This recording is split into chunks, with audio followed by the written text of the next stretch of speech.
Бәріңізге сәлем, менің YouTube каналыма қош келдіңіздер. Бүгінгі видеода құрамына ақ шоколад қосылып жасалатын өте дәмді печенье дайындаймыз. Ең алдымен майымызды ерітіп аламыз, оның үстіне қант салып, біраз араластырғаннан кейін үстіне бір талдап жұмыртқаны саламыз.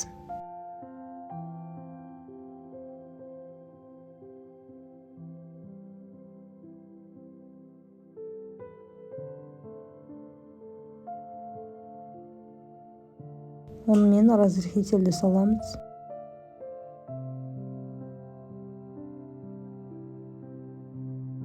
Барлығы толық біріккеннен кейін осының үстіне майдалап туралған ақ шоколадымызды саламыз.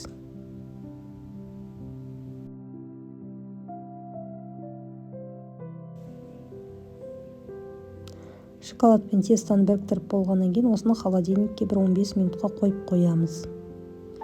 15 минут өткеннен кейін бізге кішкене қамырымыз қатады. Одан кейін уже қолымызбен алып, домалақтап форма беруге ыңғайлырақ болады.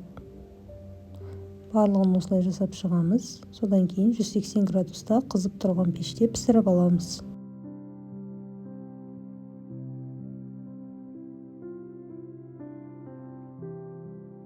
Бұл печеньенің жасалу жолы өте оңай болғанымен өте дәмді. Міндетті түрде жасап көріңіздер. Осы видеом ұнаса, лайк басып, комментарий қалдыруды ұмытпаңыздар.